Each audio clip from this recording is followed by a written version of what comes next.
guys! Welcome to Kakaiba. At syempre meron akong guest ngayon.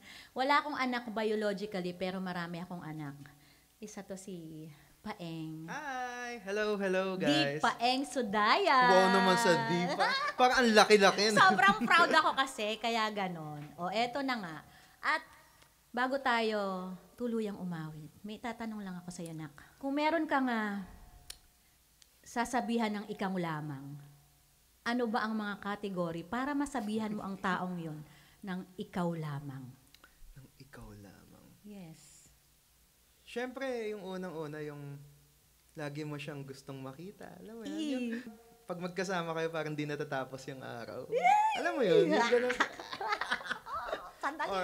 O kaya yung bago ka matulog, siya yung maiisip mo. Minsan napapanaginipan mo pa. At syempre, yung binabalik din sa'yo kung ano yung binibigay mo sa kanya. Oh, kasi mas diba? masarap yun, no? Nire-reciprocate. Hindi yung one way lang. Yes. May reciprocation. So, yun ang mga category para masabi mo na ikaw lamang. Ganun ba? Ganun kasimple lang.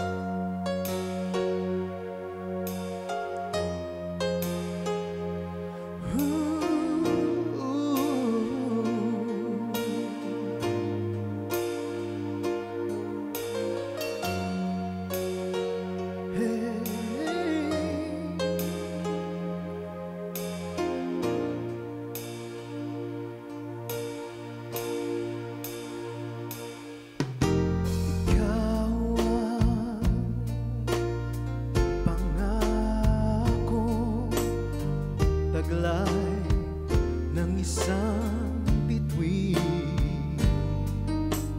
tanging pangarap sa Diyos ay hiling makapiling sa bawat sandali.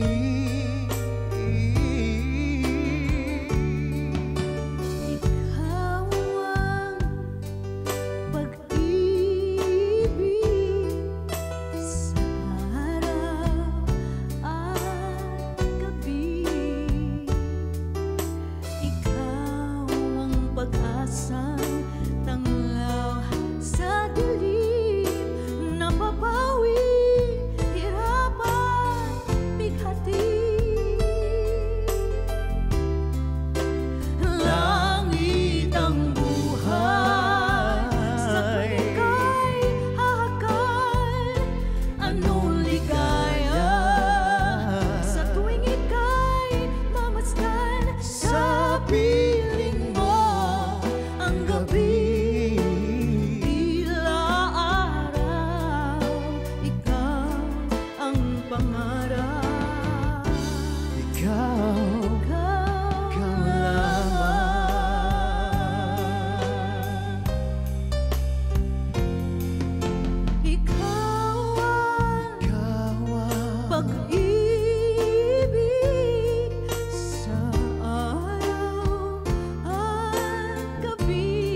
tanglaw sa dilim na papawing hirap at bigatin.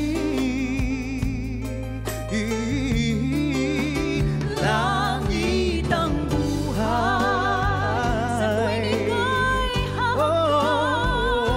Anong ligaya sa tuwing ika'y mamasdan sa piling mo. pangarap,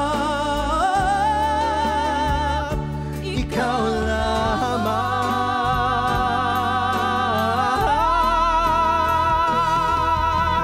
Oh,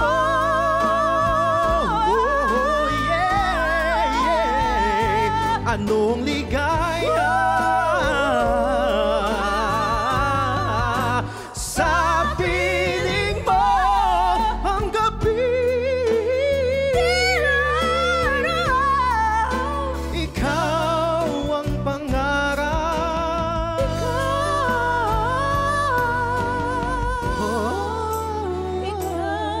Ikaw lamang.